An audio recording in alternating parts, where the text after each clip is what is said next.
The UFC's most storied division begins a historic new chapter. Ferocious knockout artist Anthony Rumble Johnson battles two-time Olympian Daniel Cormier for the undisputed light heavyweight title. For the first time in over 4 years, a new UFC light heavyweight champion will rise. Welcome to the week's edition of the MMA Analysis podcast. I am your host, Lance Fishel. A lot of good fights this weekend, a lot of stuff to talk, so let's kick right off. Joined by my co-host, Jay Primetown. Jay, how's it going, man? Doing well. Really excited. This is one of those weeks where if you're really into MMA, it's kind of a pleasure to do these kind of shows and look forward to the weekend because the fight card is really, really good. Yeah, I'll be in Michigan watching by myself on a hotel TV hooked up through an Apple TV. So, at least you get to watch by yourself and, not with other people there. Are you like antisocial, Luca? No, I just know how you feel about certain people. All right. Jews? No, I like people. You don't like militia, though. Militia? No, you're Michigan. This is the militia capital of the United States. Yes, it is. Yep. All right. Anyway, next up, my Jew friend, kind of friend, Jew Canadian, Brad Taschuk. Yeah, should be a fun show. I was gonna suggest that we actually do like a straightforward show, no bullshit. But then I saw that there's a fight booked on this card with a guy named Cunts, and he's facing a guy named Mac and Cheese. So there goes that. I thought it was pronounced my handkerchief. No. Yeah. He kind of smothers people. He is a handkerchief. Well, he's Russian. I figure he can't finish anything, maybe even a sandwich. Next up, the guy with the crickets and the cigarettes and the lighter, Sean Carey. That's right. Just hanging out, being cool. I think for that fight, I'm going to go with Islam Makhachev because it's ironic because his first name is Islam, and you get it. That's not legal. I couldn't think of a cute name for Kuntz. Anybody think of one? Can't think of any. I thought alcohol's illegal in the Jewish religion. Sean, or in the Islamic religion, rather. You know what's going to happen, Sean? ISIS is going to come after you. Oh, what else is new? Yeah, that's what I'm saying. You're in so much trouble. Hey, Sean, are you hunting for Bigfoot currently? I just hear you in the woods and there's this quiet and then the crickets. I don't know. You don't really have to hunt for Bigfoot, Lance. I want you to never mention the crickets again. I want you to do that for me. What can I give you to never mention crickets ever again? Two things. You got two options. One, don't have crickets on the show. Okay, that's not going to happen. Two, what's the other one? A picture of yourself. There it is. Okay. I'll think about it. I've actually devised a plan. So here's my plan. So, as you know, I went to school in North Carolina, right? So I have friends pretty much all over the state. No, you don't. So what I'm going to do is I'm going to have someone go in your tattoo shop and take a picture of you. What if I just send you one? You won't do that. I mean, you could have just asked. All right, here's what's going to happen. You're going to send me a picture, and it's going to be that picture of the dick thumb. Why would I do that? Because you've done it 17 times. No, I wouldn't do that. I'll just send you a real picture. What's the problem? I have seen that dick thumb so many times. Is that you? Dick thumb. What? Is that real? That's not you. What, dick thumb? Steve Buscemi? No, he's not Steve Buscemi. Hold on, it's actually a picture of you sent me. What? Is this you? Do you hear any crickets? No. Hold on, that's not you. Me. Okay. You just said that's you. I'm looking at you right now. It's possible. I don't know. Where is this picture? I want to see visual. Now wait a minute. No. There's no side deals with my picture. My picture was in trade for crickets. Jay, if you had something to trade, I could supply the picture. You didn't say I couldn't. You didn't say I couldn't set it as my avatar. Hold on. Is that actually? Oh boy.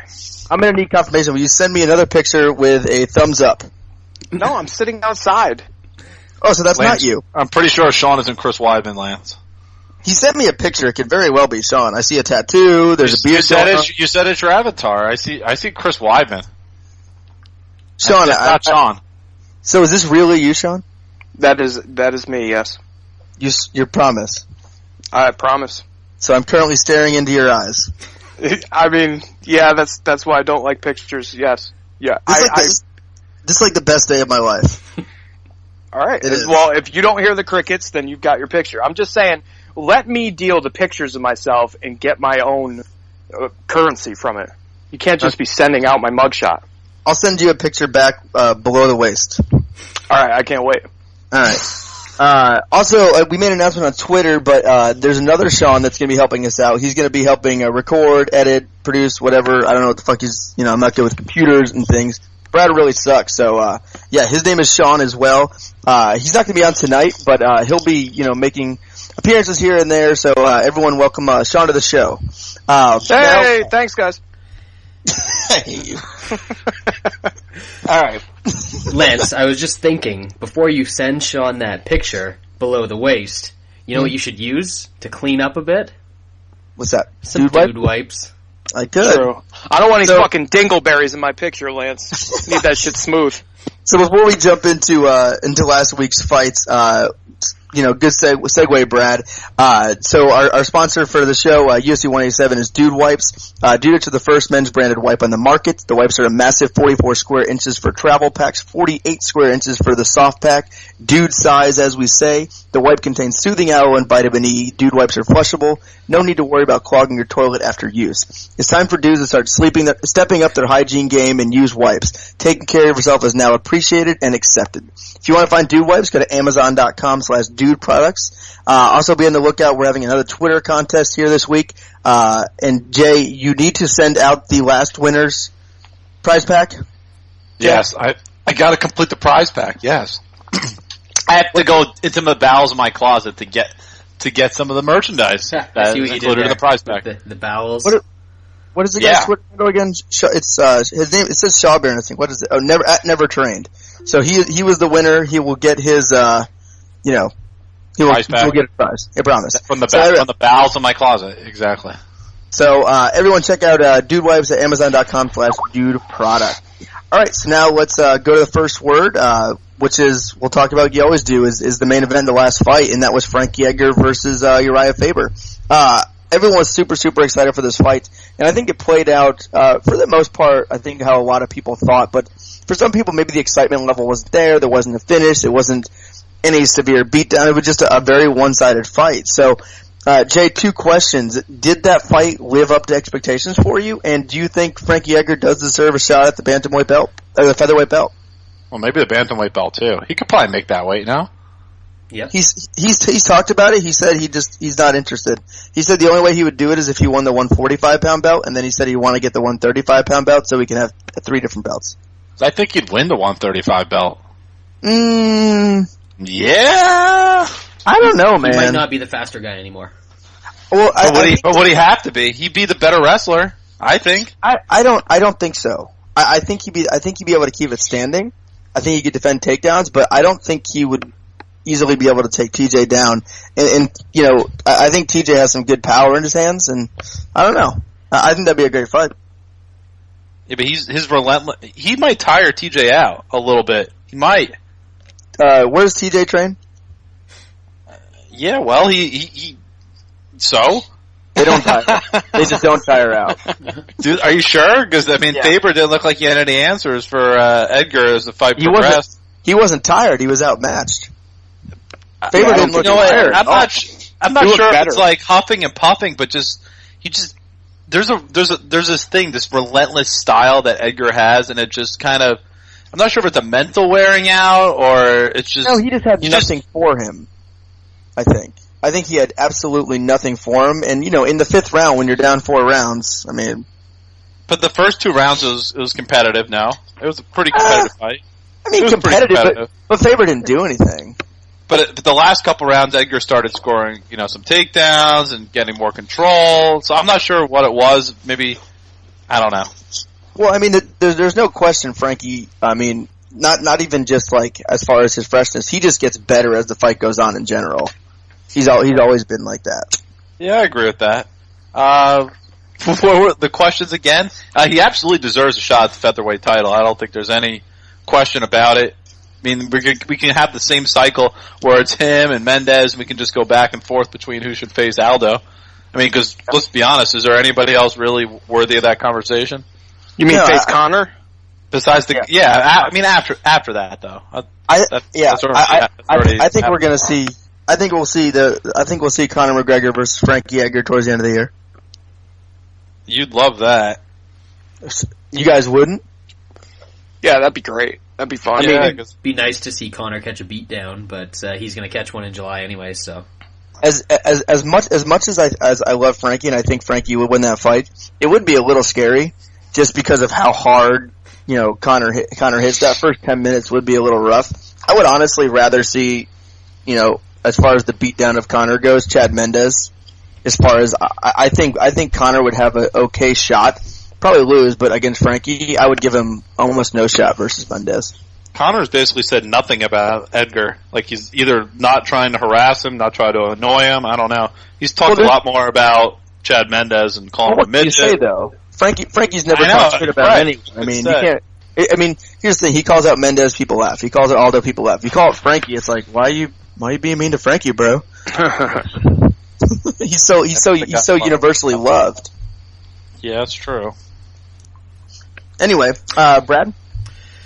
Fight didn't really live up to expectations for me, and that's mostly on Faber's side. I thought he would at least offer a little bit more, but I guess he sort of gets in that mode where he knows he's overmatched and he doesn't want to overextend himself and go into something stupid, since happened a few times earlier in his career. So that's on Faber more than Frankie. Great performance from Frankie, and yeah, I think it's no question he gets the next shot at the featherweight title. Yeah.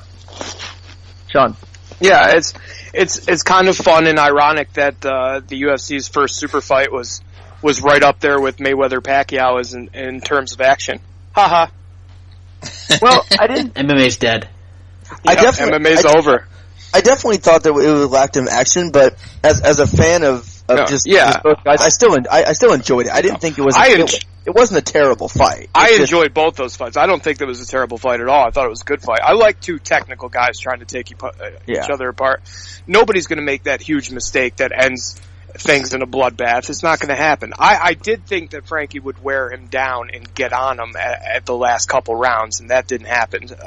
In my opinion, I was leaning Faber is done and it's at the end, but I think he actually looked better after the weight move. He looked pretty fucking good. Maybe he just got up for this fight, but he looked pretty good, I thought.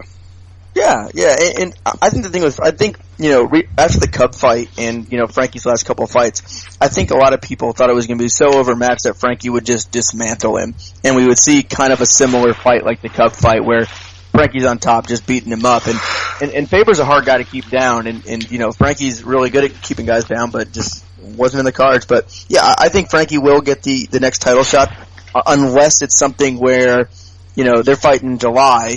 If it's something where if Aldo wins, I don't think Frankie will get the next title shot, because I don't think Frankie's going to sit out a year. Honestly, because Frankie said he doesn't want to sit out a year, and if Aldo wins, we know we're not going to see him until 2018. At least. Yeah. I think him and Pettis are scheduled to fight first. So. Oh boy.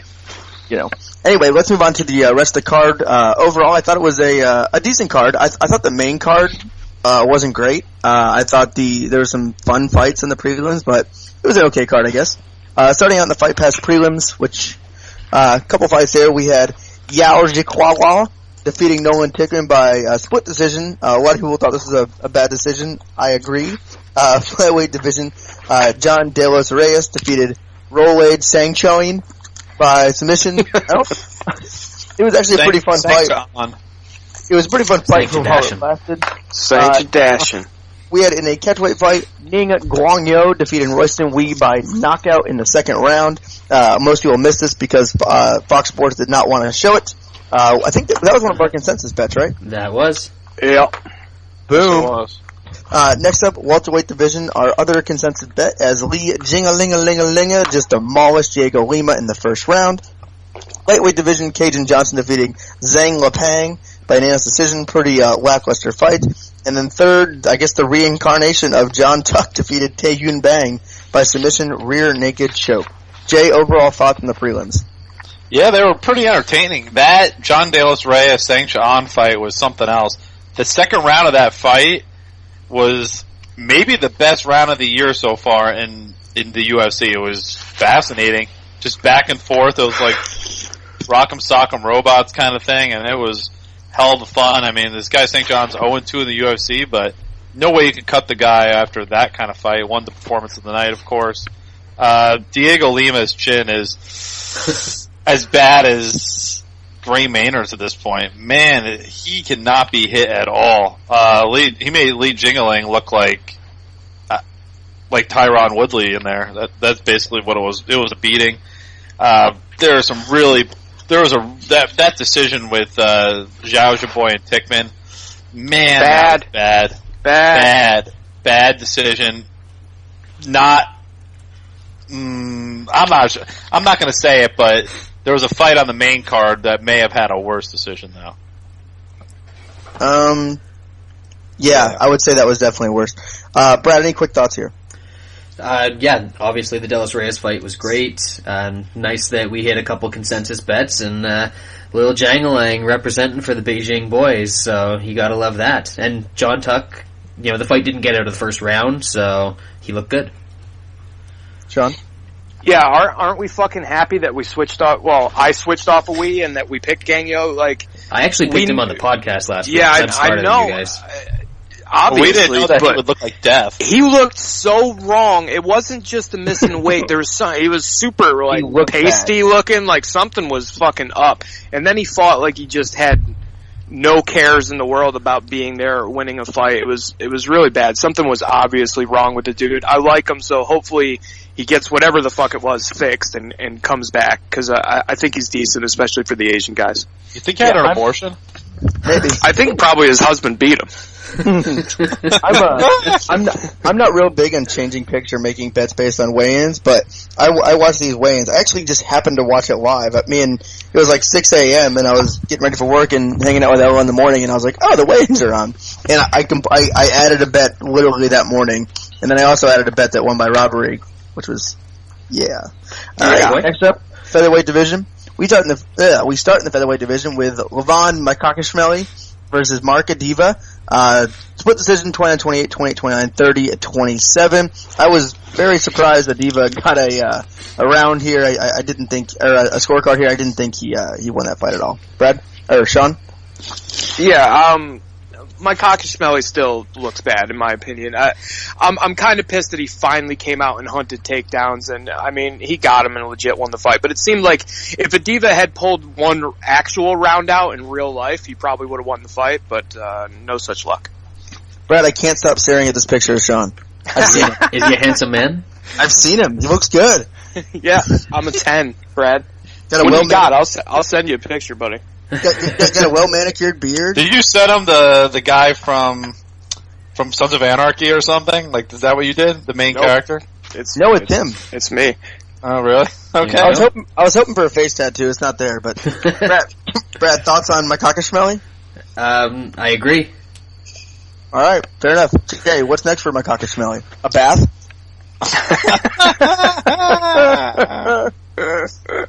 He's got to face somebody with a little bit of talent. Maybe a fight with Maximo Blanca. That could be somewhat interesting. What about Makhachev versus Kuntz if he wins? Hey, those two and my Chode can have like a round robin, triple threat match. Yeah. More like when I was Claw. Next up, featherweight division, controversial fight, which I happily cashed a plus 160 on, as we have Philippe Neveu defeated Yuchu Nam by a split decision. I don't think this was as bad, or I think this was, I think this was worse than the prelim bad decision. I just don't see any way you can give 2 rounds to Nova here. It was mind-boggling. I was shocked when I got this decision. Really shocked. Sean? Yeah, he tried so hard in the first round and looked decent and just fucking wore himself out. So I think Nova is the Nova that we thought he was. And Nam, I guess, has a little bit of a ground game in retrospect. So hopefully he'll move on and get bigger fights because he's entertaining when he's standing, and if he can protect himself a little bit on the ground, then he might go somewhere.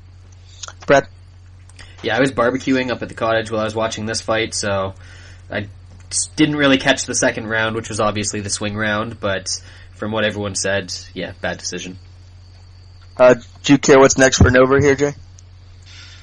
Not really. Let him face Noed Lahad. That would be funny. Ugh. Noed Lahad's in the Jewish army, doing Jewish army things. Yep. Next up in the welterweight division, Sean's boy, Magny Medov, defeated Hun Yu by knockout. Fuck yeah. Okay, we've got to take away the Medov part of this, Magny Medov, because he's finishing too many people to be a Medov. He is. He's above Medovs now. Man, Wim gave, Yeah. He came out like the bat out of the hell. Like I thought he was. I think that's kind of how I think everyone, no matter which side you picked, I feel like this is how the people thought the fight would go. As far as Wim comes out, finishes him early. If he doesn't get that finish, then Magny takes over. I don't think people thought Magny would finish, but it kind of played out like that. I mean, it's a good win for Magny. It's definitely his best win. Obviously, I'm not sold, but I would be totally down for Magny to face the winner of Rory McDonald versus Robbie Lawler. No! Fine.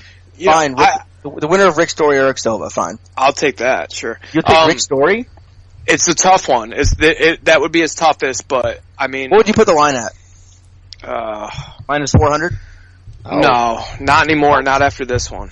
I think it's got to be close. I think it's got to be closer to even around after this last fight. Rick Story, a guy who has cardio and it would be pretty close. Lance. Yeah, Magny might be able to keep him outside. That's actually one of the worst matchups I can think of, All right, as far as like a realistic that could happen matchup. All jokes about Magny aside, like, we found something out about him for sure. Look, he got rocked. He got crushed. And especially if you're betting on a guy, how much better possibly can a dude react after being crushed than clinching, grabbing, getting control, and just neutralizing the fuck out of the dude? He saw the right hand coming even when he was stunned and got under it, got through that strong. Magny's cardio is a deadly weapon, especially in that weight class. He's for real. I don't know how far he goes really, but I don't think he's that great. That's all jokes, but I mean, he's a real fighter for sure. He's dangerous for a lot of different reasons. And if he keeps this win streak going, he's only going to get more dangerous. It'll end eventually, but I mean, that's a very legit win in my opinion. Would you pick him at even odds against anyone in the top 15? Let's look at the top 15. Yeah. Would you? Would take Safadine. So somebody just said 70 would show. I remember right after. Show up. Look, he would smash Tyron Woodley. No. Yes, he would, because Tyron Woodley sits there and waits for things to happen. He's already Magni'd before he fights Magny. No, We've seen it happen. That's an excellent matchup for Magny. Woodley does that against guys he thinks that are going to beat him, and guys he can't take down. Woodley could take down Magny. Yeah, if you absolutely, but he won't. No, he will, because if you look at it, when Woodley faces someone who's going to give him issues about takedowns, like a Rory McDonald, like someone who's going to give him issues and he knows he can't just take him down at will, he just sucks ass. When he faces someone who he knows he can take down, that's all he does. Could Magny beat Ryan LaFlair? Not even. Yes. I don't think so. 0%. That would be such a bad matchup for him. No. LaFlair has great cardio and great wrestling. Could Magny beat Thiago Alves? Yes. I would actually. There you go. That's in the top. I would agree. I think he just has to survive a round. Kelvin Gastelum would just completely run through him like butter. Rick Story would beat him. Gunnar Nelson, Ellenberger, maybe. Kelvin Gastelum would sub Neil Magny. He could beat Ellenberger. I don't think he could beat. No way, he can't. Gastelum, I would probably pick Gastelum, but he would beat Ellenberger. Kelvin would sub him. He'd take his back. Yeah, immediately. Carlos Condit? How about he fights Carlos Condit winner? That would be. They both have so much cardio, though. They're like cardio kings. It'd be hilarious. But do we know if Magny has good cardio? Yes! Absolutely. Yes, absolutely. Yes, we do.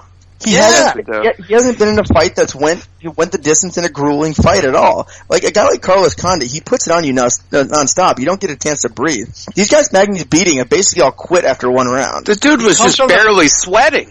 He comes from that military background. All those U.S. military guys have good cardio. I don't think that's true. Yeah, I'm pretty sure it is. Every military guy, Brian Stan? Brian Stan was built a lot differently. Oh, so all military guys that are built a certain way have great cardio. Personally, I still would not put Neil Magny in the top 15. Oh, come on. I mean, I look at guys outside the top 15 who would mass murder him. You might call me crazy. You might call me crazy. Eric Silva finishes Neil Magny in the top 15. No, he won't. Eric Silva's terrible. Eric Silva's terrible. Here's the thing. Eric Silva even kind of hurts you, and he just swarms and kills you.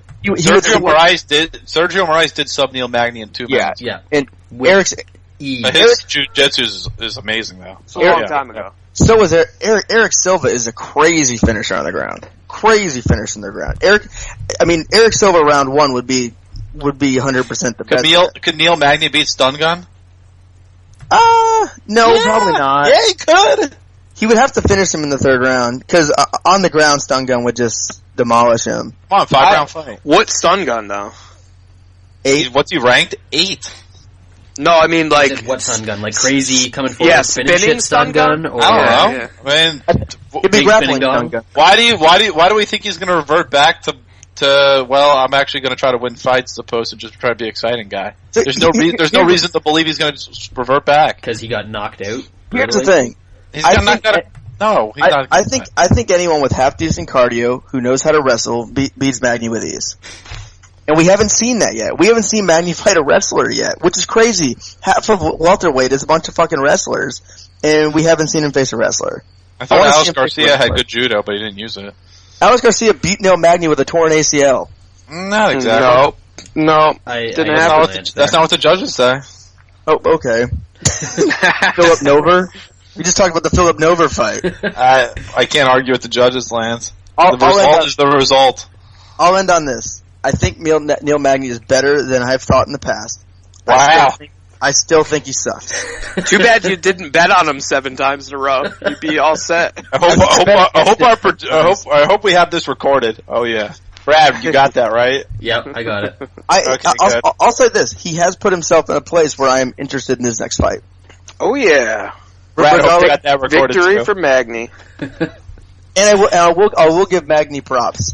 He tweeted out something where he tweeted out an article about himself where he won a performance bonus. And I tweeted at him and said, "This improves your record versus ranked fighters to 0-0." And he tweeted back. Did he tweet back with a thumbs up or something? Yeah, he tweeted back a thumbs up. It was like the only tweet he had said that day. So I'll give him that. Jay, who is next for Neil Magny? Is it gonna be Rick Story? It could be. Gotta be. It definitely could be. Unless Stun Gun... they could do the Stun Gun fight. It wouldn't surprise me. I don't want that. I want someone I know that's going to beat him. And I would... Rick Story is the worst. He is Why do you want Magny to lose? Because I don't like Sean. I like this winning streak. I want it to be the Lou Gehrig... I want it to have a Lou Gehrig-esque winning streak and never get a title shot. I think it'll be hilarious. The amazing thing is... He'll win 15 in a row and then finally face someone like Matt Brown or something. The amazing thing is that he is in the midst of a 7-fight win streak, and he hasn't faced one guy in the top 25. That's insane. Every time we say... Tim Means in the top 25 now? Yeah, come on, man. Every time we say Magny hasn't fought someone, the next person he fights is supposed to crush him, and then Magny finishes him, and we still are like, you still ain't fought shit. During this winning streak, how many times has Magny even been favored? Like, twice? 3? He was favored last most 2. I think most of them. The last 2, he was like plus 300 against Tim Means. He was, what was he against Alex Garcia? He was a dog there too. No, that was almost even. Yeah.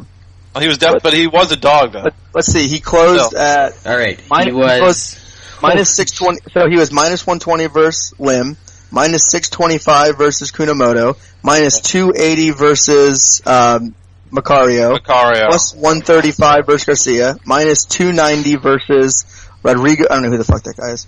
Plus 200 versus Magny. Or versus Means. That's it? Plus 165 versus Umalatov.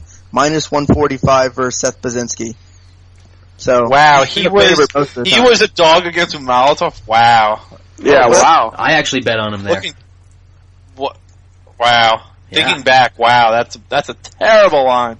I started off good at Magny fights. I got the Moraes fight right. I had Magny over Baczynski. I think I had Magny over Umalatov, and then I didn't bet the Means fight. I think I actually bet Magny on the Lima fight, and then from there it was just downhill. Besides the Kunamoto fight, I didn't bet that fight. Anyway. Yeah, how did you lose to Seth Baczynski in hindsight? Man, that's a bad loss. Because he's got bad wrestling and bad submission defense. Yeah. Did he get subbed? That might be gone. That might be over with. Well, no, he has yet to face a grappler. The last grappler he faced submitted him. Yeah, that's a badass grappler, though. But he's the last grappler he's faced, and that grappler submitted him. He is 0-1 in his last 8 fights against grapplers. He's an interesting addition, and the weapons he does have, that long jab, and being able to use the reach and the extreme cardio, I think those 3 things are problems at the very least. I can't remember a time we weren't talking about Neil Magny. Yeah, he's the most important fighter in the UFC, Brad. Alright, let's move on here. We gotta pick this up. Middleweight division, Mark Munoz defeated Luke Barnott. Barnott is such a piece of shit, and you guys, I was gonna bet on Munoz, but you guys loved him so much. You love Barnott so much, and everyone liked Barnott, and I was like, yeah, I always bet on these fading wrestlers with no chin who are dying, so I'm not gonna bet this one. And then, I almost bet it, like, the whole time. I just kept thinking about betting it, and I didn't. And Luke Barnott sucks. He still sucks, and he can't wrestle, and he's a terrible fucking fighter. And in hindsight, I hate myself. Sean? I told Jay, like, way earlier in the week that the voices in my head were telling me to bet on Munoz, and I even bailed on my own head voices, so I'm kind of pissed about that. But, you know, I'm happy that Munoz went out that way, but that speech was way too long. I had to go to work. He needed to shut up. That was long, but it was nice. Brad? Yeah, I think I tweeted out either the day before or earlier during the fights that I wanted to bet on Munoz, and I couldn't pull the trigger either. I'm with you, Lance. I hate you too. I blame Jay. Jay thought like Barnott was like the second coming of Christ, and Munoz was like a little schoolgirl. Jay, what's next for Luke Barnott? It's not my fault Mark Munoz was on the Fountain of Youth. Well, he should have been on the roids. He didn't. Why would you be for your last fight? Yeah, well, I missed that part. I don't think he looked. I think he just looked like regular in shape Munoz. Yeah, I don't think he looked like magma. And I think Luke Barnott's like one of the worst fighters I've ever seen in my whole life. Awful. All right, next up, middleweight division. Gegard Mousasi defeated Costa Philippou. This fight sucked so bad. It was a domination. Why in a million years was a card in the Philippines with the only real Filipino fighter ever not the co-main event? Why was Munoz versus Barnott not the co-main event? Because, I mean, Frankie Edgar, right, favorite. That's the fucking main event. You wanted that 5 rounds. But why? I mean, and you have to think, like, there was a good possibility that this fight was going to play out like it played out. Because Mousasi was tired. Took a little nap on Costa for 15 minutes and got the win. I'm never impressed with Gegard. I don't get a nice Greek pillow. I don't enjoy watching him fight. When he gets a step up, he doesn't perform, and he's just, I don't know. I don't like Gegard. Sean?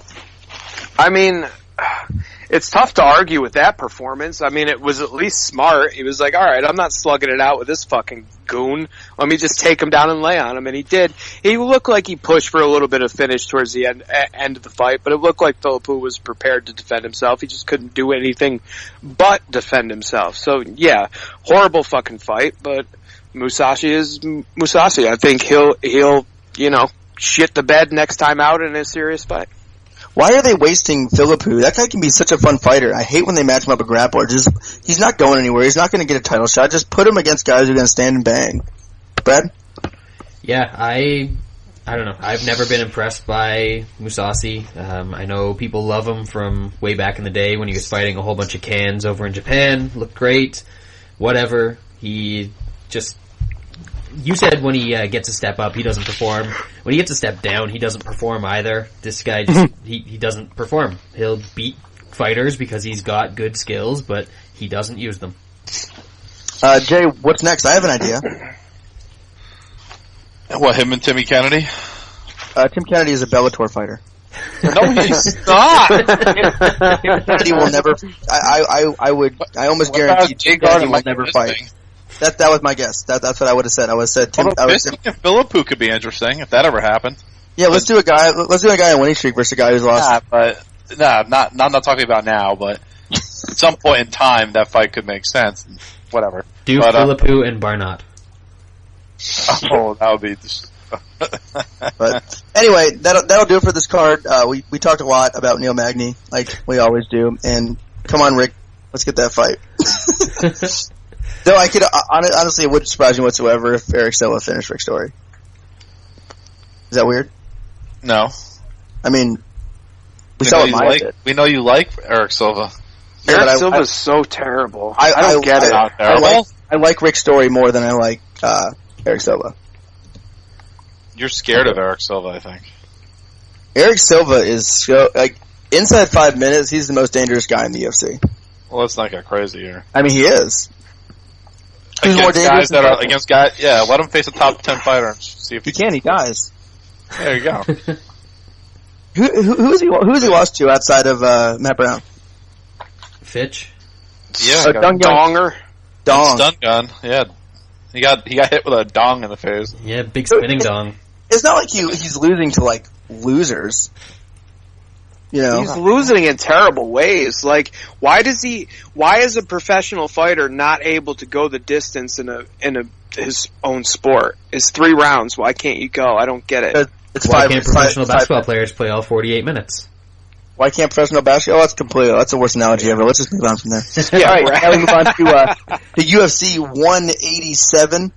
Daniel Cormier versus Anthony Rumble Johnson for the light heavyweight championship of the world. It's not the light heavyweight championship. Let's drop that before we get started.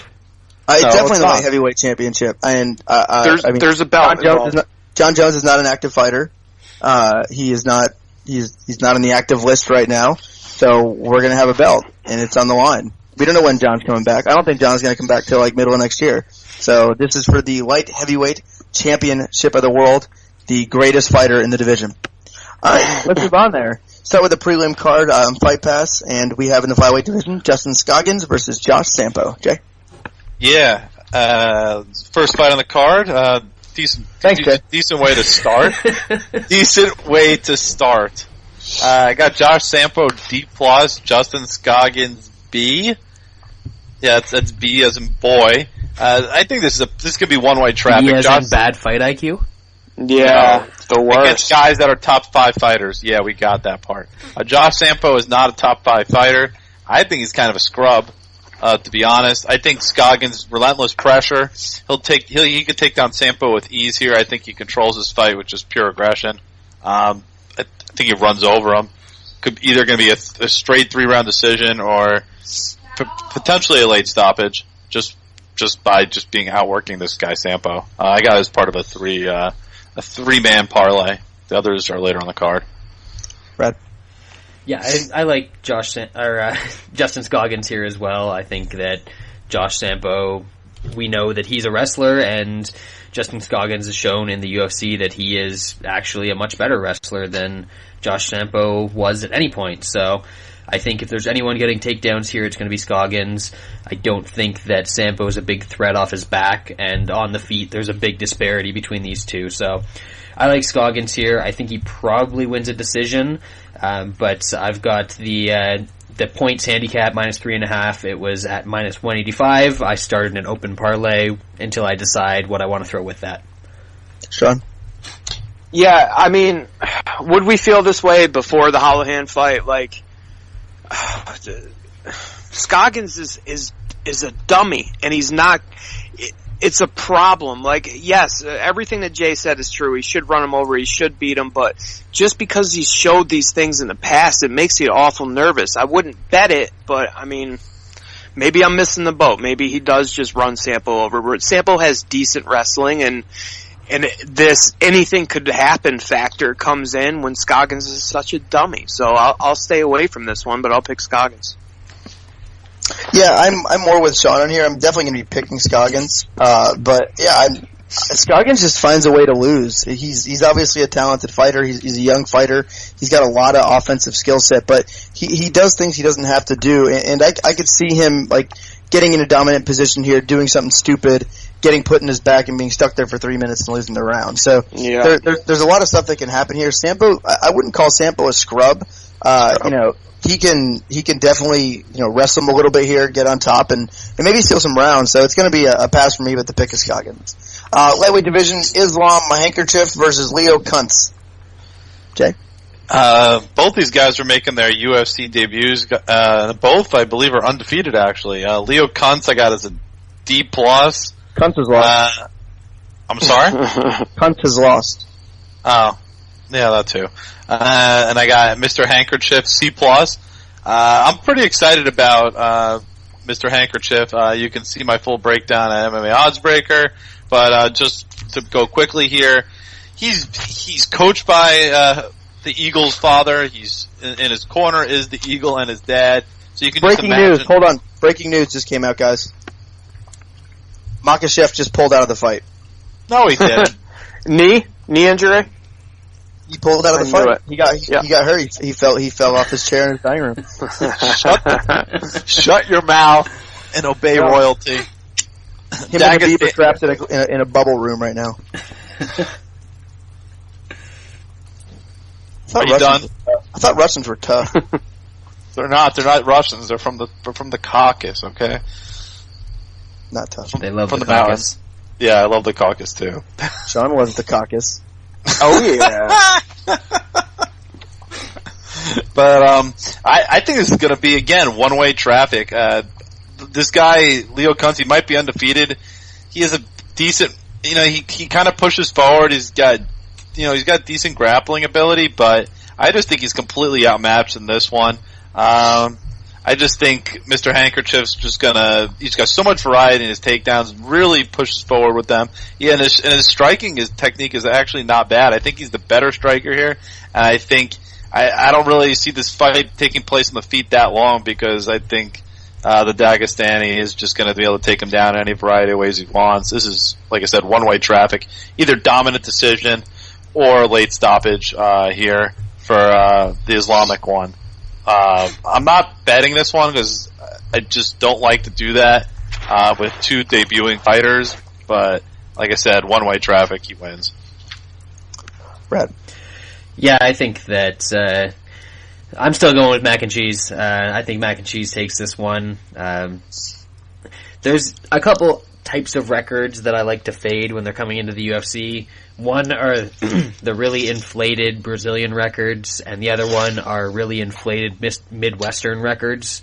And Dean Koontz here has a super inflated Midwestern record. His last fight was against Ted Worthington, who's like a legend of the the Midwestern scrub fighters. So I think he's got like 8,000 fights, and he's 4,000 and 4,000. So I think that this is a really big step up for Dean Koontz, and he's not going to be able to handle the Mac and Cheese. Sean?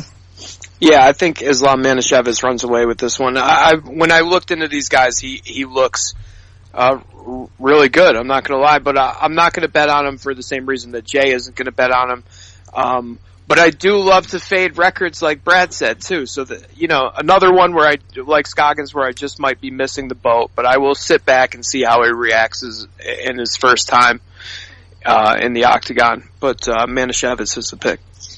Yeah, I'm not betting this fight. I think Makhachev is probably going to be a bit overrated. He's probably going to get on top, lay on you, do absolutely no damage, talk a bunch of shit, and sit out for 12 months. And then win his next 6 fights after that and be the top 5. And then they're going to announce his next fight. He's going to talk shit. He's going to get hurt again. And then he's going to talk more shit while he's hurt, saying people are ducking him. That's kind of my prediction on kind of how his career goes, just, with the coaching and the training partners, things like that. But as far as the fight goes, he probably is going to win this fight, I would assume. I don't know much about Leo Kuntz, but I assume he's not very good. I know he trains at American Top Team, so maybe, could come in and figure something out. But yeah, not betting this fight, passing. Welterweight division, Mike Pyle versus Colby Covington. Jay? I think this is going to be more competitive than the line indicates. I got both these guys C+. Covington, pretty good prospect, really good wrestling pedigree. Pyle, really getting really up there in age, but he's got some decent variation. He's got a pretty crafty submission game as well, even off his back. I think that could be pretty interesting, assuming Covington takes the fight to the ground, which he probably should. So I'm definitely not confident in this fight. I was really surprised to see Covington as a significant favorite. I was kind of thinking it would be a pretty close to even line before the lines came out. So if I was going to bet this fight, I would take a stab at the dog, but I'm personally just going to pass here. Just based on age and just kind of the rising tide with Covington, I think he'll end up winning the fight, but like I said, no bets. Brad? Yeah, I actually kind of agree with Jay here. I like Pyle as far as the line goes. I thought this was going to be under 2-1 for sure. I expected Covington to be favored, but the number that we've got right now, Pyle plus 235, I think that's crazy. This is a huge step up for Covington. He didn't really look great in his last performance, and the one before that he faced some Chinese scrubs, so I don't think you can take a whole lot away from that fight. So I think that Covington is actually going to struggle a little bit to get takedowns here. I don't think that he's just going to be able to ragdoll Pyle. Even if he does get on top, Pyle has a very, very good guard. He put Rick Story in some trouble from his back, and on the feet, Pyle has an advantage. So I actually think that Pyle's going to come through here as an underdog, and I do have him in a round robin. So I've got a little bit on Pyle. Depending on how things go and how the line moves, I might end up betting him straight as well. Sean? Yeah, I agree with Brad. This is a huge test for Covington. You only got to look back to that the Australian fellow who lost to Vic last week. Like, he doesn't look all that. I don't know where this line came from. I don't know how it got inflated that high. It's a huge test for him. And Pyle, besides being 95 years old and having no chin, he's definitely skilled on the ground. He can definitely pack some power and punches. So, Covington is not safe standing. Covington is not safe on top.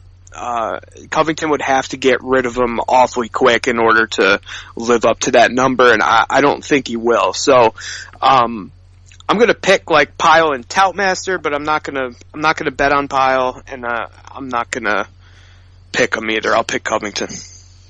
Yeah, I understand the line, but it might be a little bit high, but I do understand. I mean, Pyle's 39 years old. He's been getting finished, his chin's kind of gone. Covington's a young, hungry guy with a good wrestling pedigree. He's pretty vicious on top with his ground and pound. With wrestlers, as far as position when they get on top, they usually have pretty good, they don't get swept as much when they have good position. They don't get, triangled as much outside of tail, when they get on top. So I think Pyle's really, in my opinion, his only route to victory here is pulling off something from the bottom.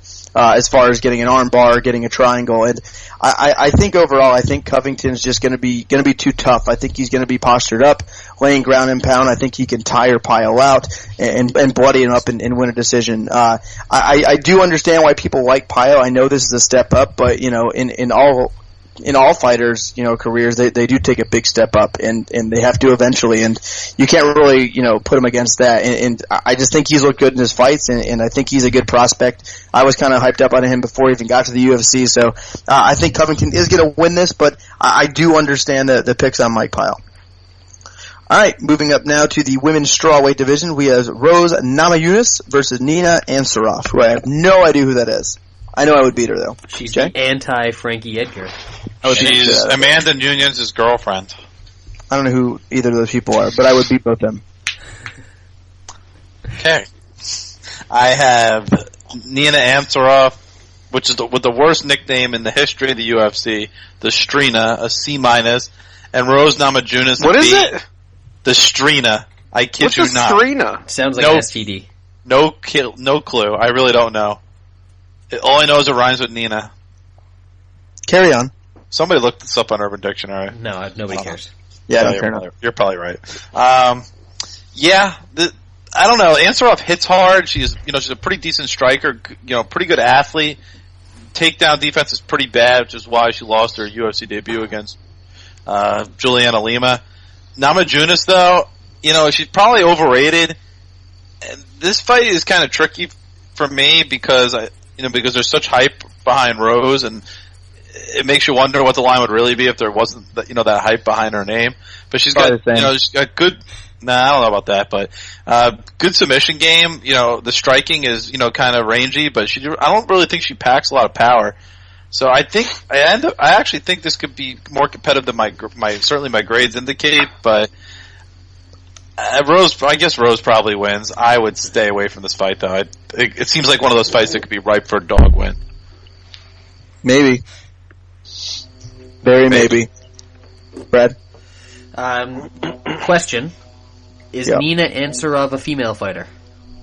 Yeah. Yes. Yes. Okay, so Rose Namajunas by armbar. Yes. Round one, I assume? Yeah, probably like a flying armbar or something really embarrassing. Like 2 minutes in? Like 2 What seconds in. What if Rose tries like a head and arm throw? What if she tries to fly armbar with her head on the ground? That'll be an armbar from side control. Yeah. What if? But she would usually end up on bottom. No. If Rose tries a head and arm throw, she's gonna hit it. I had to ask Barry about that. But she's a woman fighter too. But it's the defending. They can of the hit head it. arm They can't throw. defend it. Oh. Yeah. All right, that's it. That's good, I guess. Sean? So I went to go and see Mad Max. It was way better than I thought it was going to be, and I was very ready for it to be super good.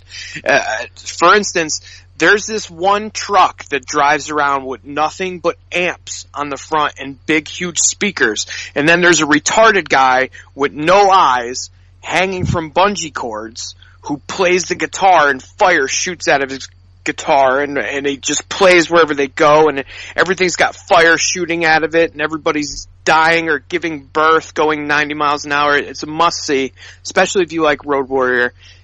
You got to go see it. I would advise IMAX. I keep hearing about this car with all these speakers. It's so cool. The point of that? Because it's like they're kind of like a war gang, so you gotta imagine like the guy who would play drums when people are marching. He's like that guy, but in a very Mad Max kind of way. It's very cool. When you see it play out, it's like the movie that Quentin Tarantino tries to make, ironically, but never quite gets there. Like, this is actually that movie. This is actually some dirty 70s shit. Like, it's fucking great. It's fucking great. It's a masterpiece. Excellent. A+. I don't really care about this fight too much. I assume Rose wins probably in the first round. Probably won't bet it, but I was kind of looking at fight won't start round 2 at plus 258. Because I do think Rose probably gets a first round submission, but more than likely I'll probably just pass. Next up, middleweight division, Uriah Hall versus Rafael Natal. Jay? Oh man, this fight. I got Uriah Hall C+, Rafael Natal is C. I have a feeling this is going to be pretty boring until Uriah Hall lands some sort of miracle shot, and I kind of hoping and praying that he actually does land one of those miracle shots here, and this isn't just a 3-round push each other around kind of thing. But one thing I do know is that Rafael Natal is notorious for getting tired later in fights, and Uriah Hall, from what I've seen, doesn't really get tired in the third round of fights. So, if we're going to see a finish, I think it could be in that third round. I'll pick Uriah Hall to win, though. Brad? Yeah, one of these guys has a lot of power at times, but he doesn't throw anything, and the other guy has almost no power, but he's willing to actually throw strikes every once in a while. So I could either see Uriah Hall getting a knockout by just clipping Natal with something, or I could see Natal just winning based on volume in this fight. Uriah Hall loves to give his fights away and have closer fights than he should with guys that he is quite capable of beating. So I look at some of Uriah Hall's past performances. I think Natal actually looked half decent in his most recent fight. I know that it was against Tom Watson, but even still, looked a little bit better in terms of cardio and things like that. So I think Natal has a real shot here, and a line that I think is absolutely insane on this fight is Rafael Natal by decision is plus 1,012. So I've got that in a round robin. Come just make it a round number. Nope. Sean? Yeah, Natal by decision. I fucking love. Like Uriah Hall sucks. He's not. It's the same thing every time I break down one of his fights. We know what skills he has. We know what he's capable of. He's not into doing it. He's not into hurting people. He likes to high five people and kind of sit around and wait to counter, but he just never counters. He's not good. He hasn't gone anywhere. It's been years. It's not good. On the other hand, Natal is, of course, horrible. I think, unlike Brad, I think he can punch a little bit. I think his wrestling is decent. I think his jiu-jitsu is decent. His cardio is shit, but I think in order to make his cardio look like shit, you've got to push him. Uriah Hall doesn't push anybody. I think Uriah Hall has problems with guys who can change levels, who pushes him backwards, and I think Natal will push him backwards. In this fight, he will, because for long periods of time, Natal won't have anything to be afraid of. I've got Natal just straight up in a round robin, and I'll pick Natal as well. Yeah, I don't see this fight being close at all. Natal wins most of his fights. He gets guys on the ground. He lays on top of them. He used to go for submissions. Doesn't really do that anymore. Doesn't really have much on the ground and pound. He usually just wins fights by getting on top of you. There's just no way he's taking down Uriah Hall. I don't see it. I see no way he gets this fight to the mat.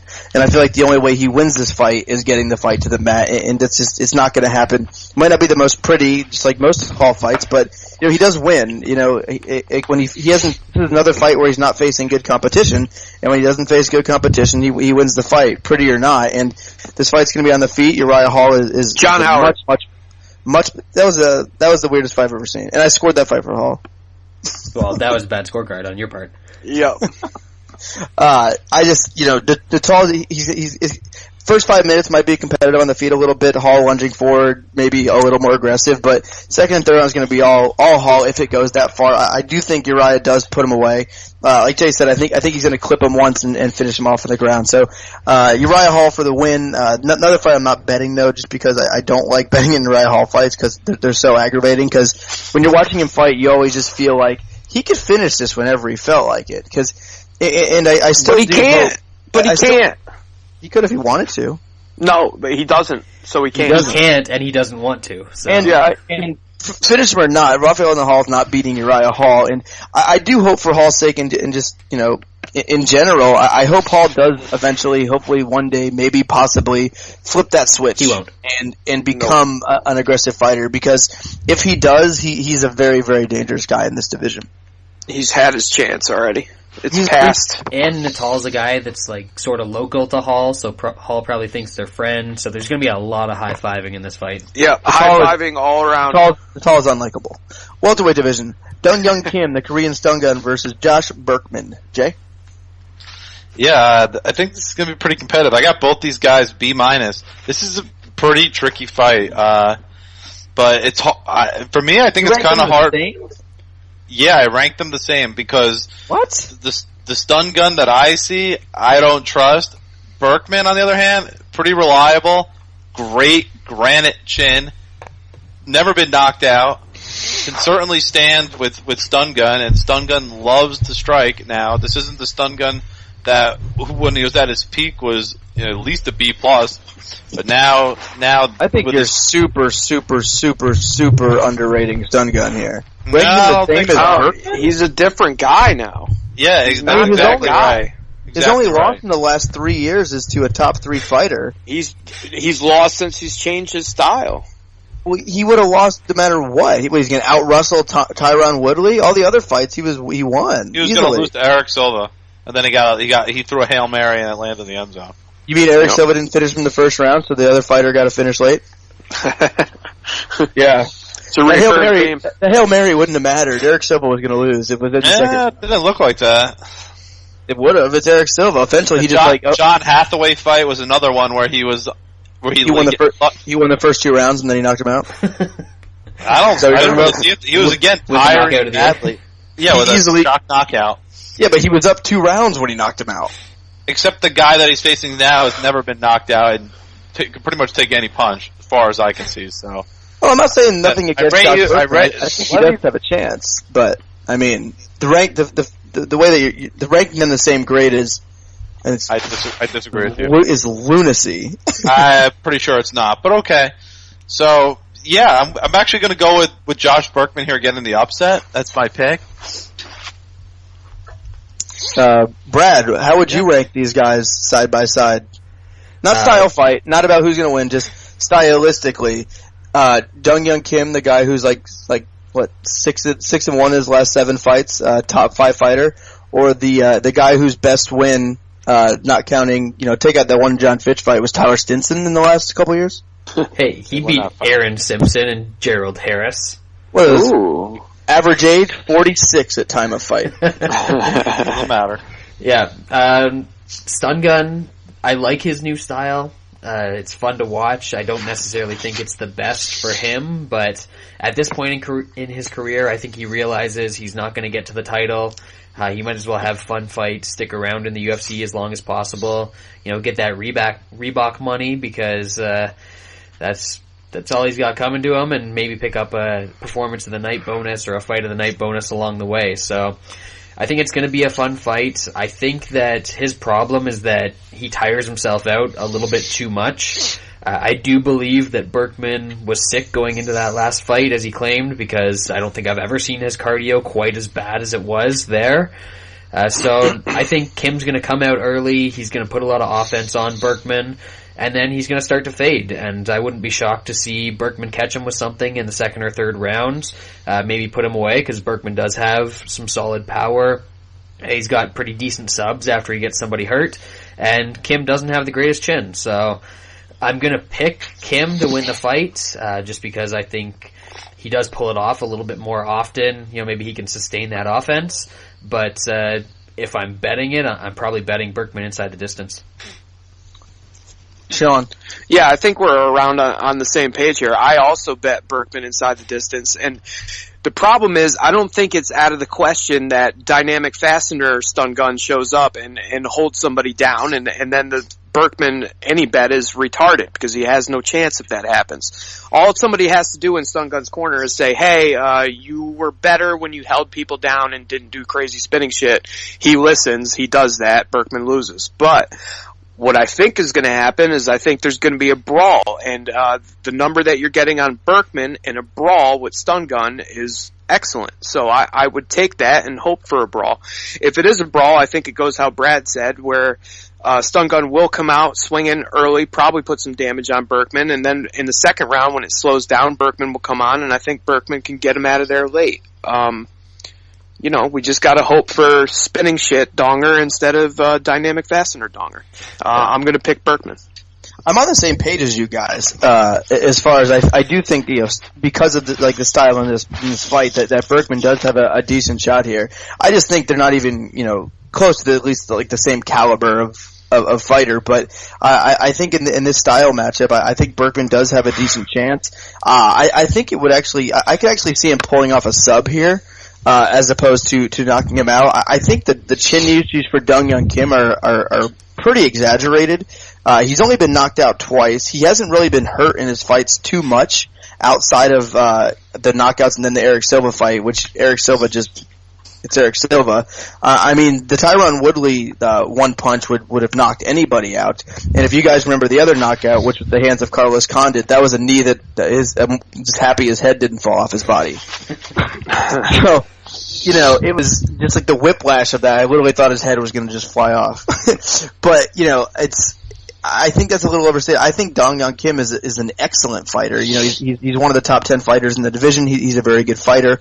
If he comes out and fights like he did in the Paul Thiago fight, the Sayer Baharzadeh fight, I think he wins. But I think everyone's saying it's this. All he wants to do is stand. All he wants to do is stand. But really, he has picked it to kind of his strengths. Like the Woodley fight, he wasn't going to get Woodley down. Didn't have a chance.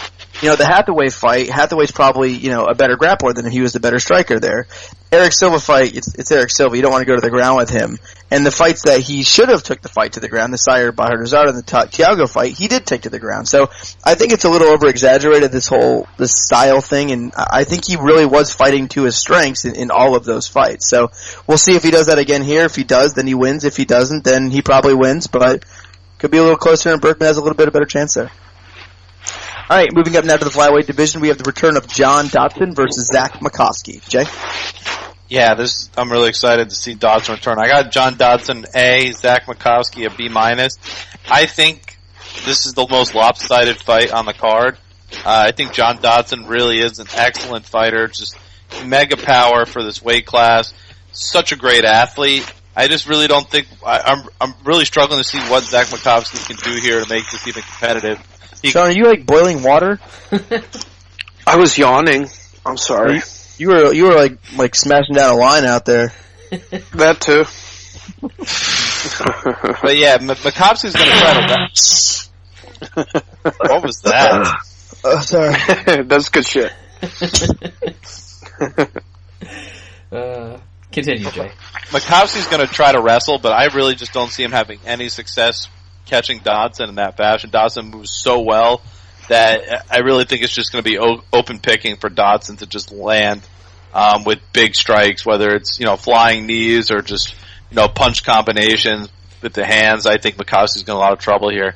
I think Dodson likely finishes his bout. I think Lance like plus 180 is inside the distance on Dodson, something like that. Yeah, it was somewhere around there. Yep. Yeah, but anyway, I think that hits. But definitely, Dodson wins his bout. I don't know, 47, 48 times out of 50, something like that. Dodson wins his bout, in my opinion. I got him in that 3-team parlay I was talking about. It's him and Scoggins and then somebody on the main card for 2 units. Brett?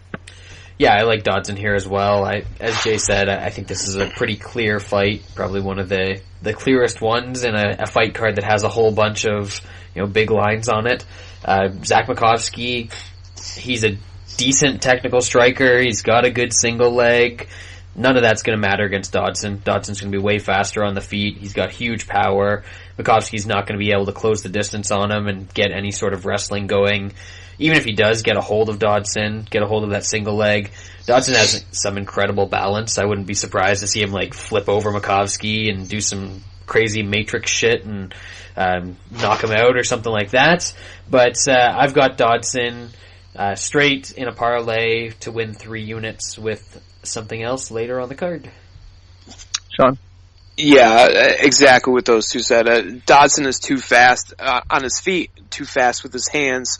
I think his takedown defense is too good, and even if he does get taken down, he'll pop back up. The layoff is a small worry, and I mean, what did you guys think about the Moraga fight before it ended? It was pretty fucking close, right? I thought it was typical Dodson, where he just didn't do as much as you would want him to. Yeah, that is the worry. I hope that. Yeah, that's my bigger worry than the layoff in this fight, is that he's just going to dance around, jump around and stand there. When I went back to figure out if I was going to bet on Dodson, that's the one that I watched the most times. And, like Brad just said, I hope that's not what happens, but I think coming back, entering back into the division, he needs to make a statement, and I think against Makowski, who's been beaten by way lesser dudes, I think it's a good spot to make a statement. And Dodson is just way too fast, has too many tools. So I've got Dodson in a parlay with somebody else later on the card. Yeah, I'm with you guys. I think really the only question mark here would be the knee. And even fully recovered, the other thing to look at is kind of like the mental side of it, where, Dodson can't be tentative time. This is going to be his first fight in a while coming off that knee. Maybe he's kind of fearsome, like he might lose some explosiveness and things like that. But as far as stylistically, this is about as good as a matchup as you can get for John Dodson. I think he pretty much easily defends all these takedowns, especially with how Makowski shoots. He does shoot a lot of singles as opposed to double legs, which I think with Dodson's athleticism and kind of his flexibility, he can jump right out of those. So I really don't think that's going to be an issue. I don't even think he's going to really get both hands around him at all during this fight. So I do like John Dodson here. He's in part of my round robin as well inside the distance. All right, now let's move on to the main card as we have in the flyweight division. Joseph Benavidez versus John Moraga. Jay? Yeah, this is the first fight on the pay-per-view itself. Pretty intriguing fight. I got Joseph Benavidez an A, John Moraga B+.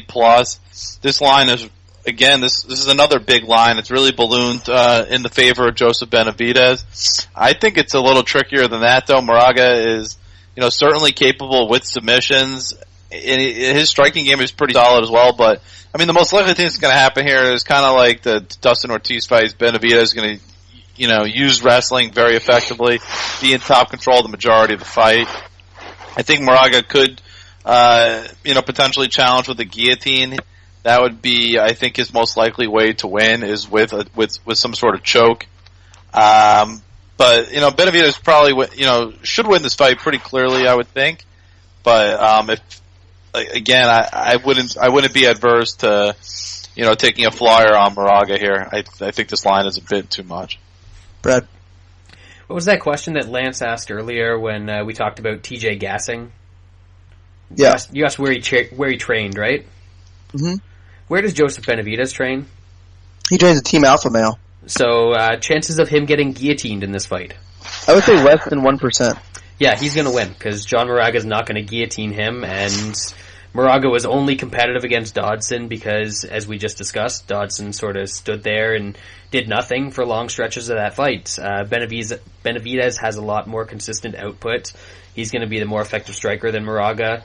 He's going to be the better wrestler, get on top. He's not going to get guillotined. I think he might even be able to sub Moraga himself because he's just that good in scrambles and his guillotine is that good. But yeah, I like Joseph Benavidez here. I see a lot of people making a case for Moraga, and I just don't see it. Yeah. We'll get into it. Sean? I'm one of those people making the case for Moraga. I've got him in the round robin with with Natal. I really can't say that I have a breakdown reason for why Moraga's going to win. It is the guillotine that he's not going to get. That's his biggest tool. I just think it's that situation where Benavidez has bumped his head on the ceiling. Where is he going to go? Where's the end of the road for Benavidez? How far can he go? He knows that this could be a letdown spot. And Moraga is a tough guy, and he does have some offensive tools. So at that number, I think it's worth a shot. You can say the exact same thing about Moraga. No, it's different. I get what people are saying that. Moraga's never been to the top that many times. He got their title shot once undeserving. Benavidez has been the second best fighter in his division for ever? So I do understand it, but when you look at this fight, I think Brad kind of said it. Moraga really, if he's overmatched, like he has been in a few of his fights, his only chance of winning is slapping on a guillotine. That's it. That's all he's got. He's got a guillotine choke. Joseph Benavidez is unchokeable. He's not going to be finished, He's been finished, once I think in his entire career, and that was in the Mighty Mouse fight. Yep. I think people completely underrate. I've seen people on Twitter talking about how he's overrated and blah, blah, blah, which I think is just asinine. If you look at his record, he has only lost to the best bantamweight ever and the best flyweight ever. What else do you want? He's beaten everyone else in between. He's finished guys. He's beaten tough guys. He's done it all. Joseph Benavidez is one of the better fighters in the UFC. He's been stuck behind someone better. So I do understand why people think Moraga's a live dog. But I can't bet a fight where I see no way to victory. He's not going to out-wrestle him. He's not going to guillotine him. And he's definitely not going to outstrike him. All right, let's move on now to the heavyweight division. We have Travis Brown taking Andrei Arlovski. Jay? Yeah, Travis Brown, B+, Andrei Arlovski, C+. I keep hearing a lot of people talking about Andrei Arlovski, but the only reason why people think his stock is so high is because he beat a guy who's dead in his last fight. That's really what happened. He beat Bigfoot, which really means very little to me. So little. It's very, very, very little. Travis Brown is really dangerous. He's just fast, a really good athlete in this division. Size is tremendous, and those elbows from hell are about as good a strike as any in the sport. I think he's going to probably finish Arlovski. I think he lands some sort of big shot or maybe one of these elbows at some point. But again, I really hate to bet that kind of juice in a heavyweight fight. There's just some weird stuff can happen. Arlovski is a pretty decent athlete in his own right and pretty crafty striker. So that's probably the reason I'm passing. Other than the fact that juice and heavyweights just no, I'm gonna stay away. Brad? Yeah, I was gonna stay away from this fight, but going back and looking over even Brown's loss against Verdum, there was that one spot in the first round where he sort of won a scramble. Verdum was trying for deep half to try and switch out and get top position. And I was like, oh, well, if Travis Brown gets Andrei Arlovski in this position, this fight's over.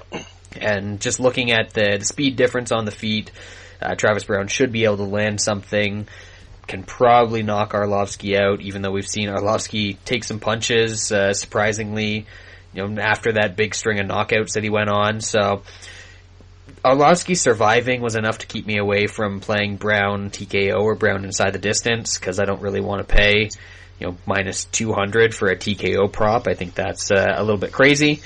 So I've got Travis Brown. He was at minus 460 at the time, and that's parlayed with Scoggins' handicap for 2 units. Sean? Yeah, I'm like Brad. I tried to stay away from this one, and I couldn't. It seems too easy. There's no reason to break this down. We think we know what's going to happen. So let's talk about how Arlovski could win. The only thing I could come up with is the proverbial puncher's chance, which basically all heavyweights have. That could happen, I guess. Although Travis Brown has really never shown any signs of getting hit and falling over like a dead person. I don't think it's going to happen this time. And the other one would be that they're friends, and Travis Brown could take it easy and not try to finish and let him into the fight and lose a decision. I mean, that's even more of a reach. And based on those two things not seeming very possible, I've got to bet on Brown. I've got him with a parlay with somebody else later in the card. Yeah, I like Travis Brown here. I think people are thinking too much into this fight. As Jay said, Arlovski beat up a corpse, and Brown is he comes out and flattens Arlovski in 1 minute. He does have an outside shot at a title shot, or if Stipe is hurt, or whatever else it may be. So I think Brown runs through him. The whole roommate friends thing. Like I listened to an interview with Travis Brown earlier this week, and I don't think it's going to be a factor whatsoever. It doesn't seem like he gives two shits. He kind of just shrug it off. So I like Travis Brown here. It might take a little longer. I think Travis Brown knows how big of a fight this is, so you might play it a little easy at first, but Arlovski will gas and Travis Brown will finish him. Next up, lightweight division, Donald Cerrone gets a free title shot versus John McDessie. Jay? Unbelievable, right? I got Donald Cerrone A-, John McDessie C+. If this fight stays standing, which I'm not convinced it will, I mean, I think it's more competitive than people believe. McDessie is a really crafty striker, a really, really good jab. But Cerrone, Cerrone's much better leg kicks, really damaging in that regard. But I think Donald may actually, use some wrestling here, and if he does land a strike on the feet that kind of stuns McDessie, I think he'll kind of pile on and then go for a submission on the ground. I think Cerrone's most likely method to victory here is actually the sub. So if you're interested in that, I'm not betting it myself, but the Cerrone by sub prop could be an interesting play here. But yeah, Donald should win this pretty handily. It's a gift from the UFC. And Lance is right. I think he's going to get a title shot if he wins. Over Stipe? Yep, over Stipe. I think Stipe gets the title shot, unless something happens. Unless Brown does something like crazy, like front kick to the face knockout and Stipe's hurt or something. No, Cerrone, not Brown. I can't tell if Lance is joking. Did I just have like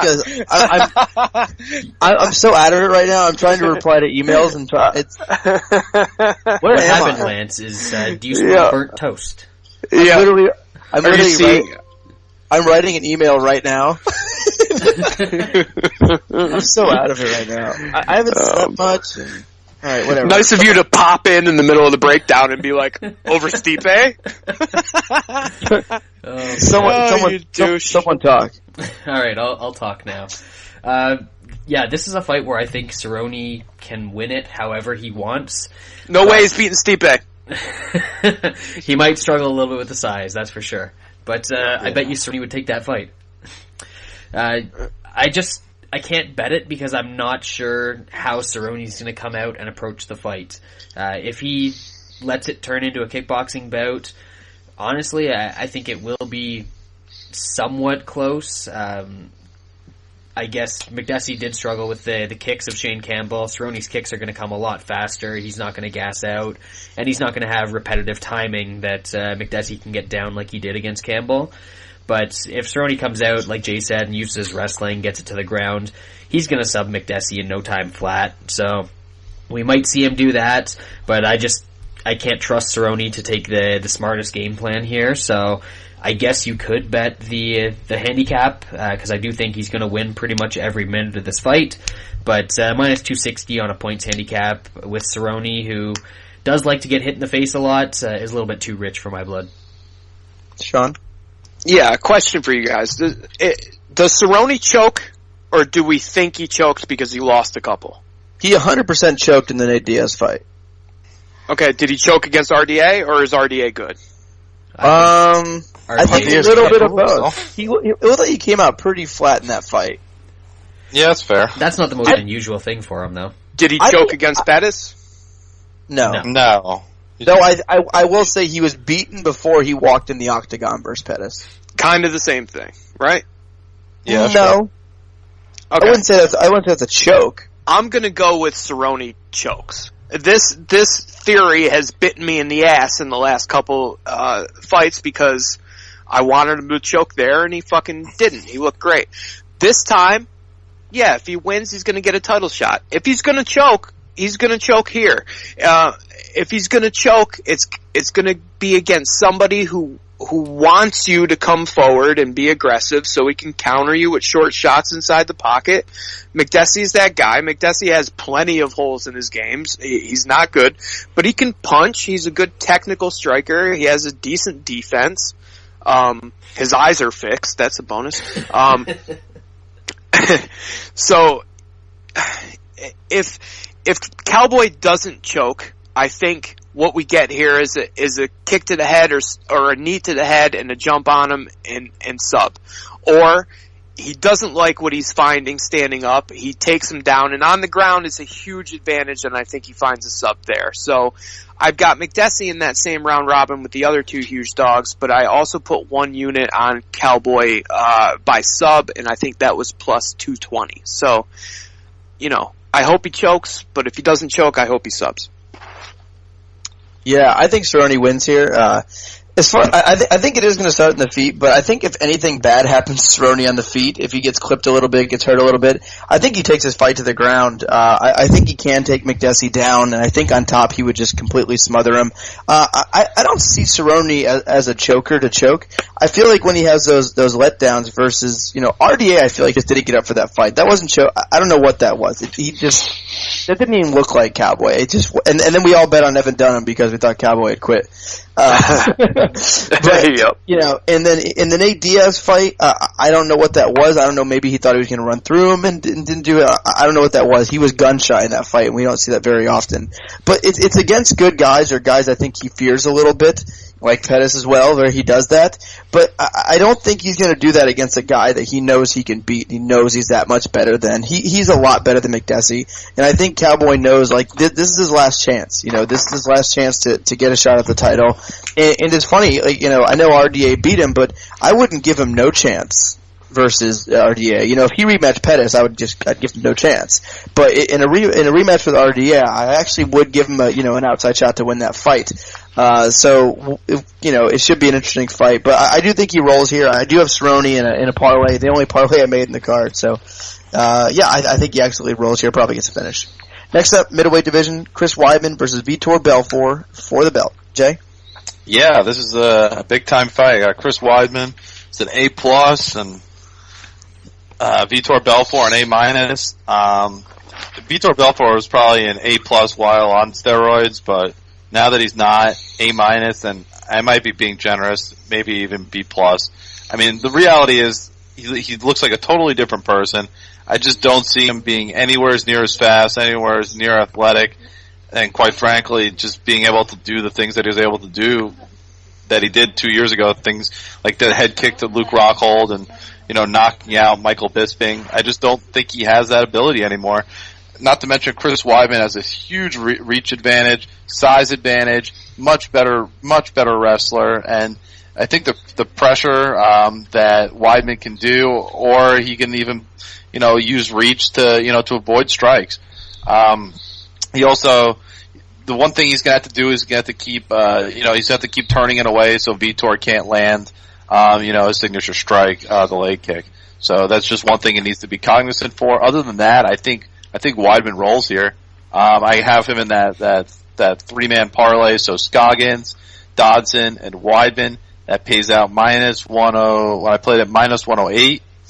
I like that for 2 units. I think this is Weidman's fight. I really do. Bradley.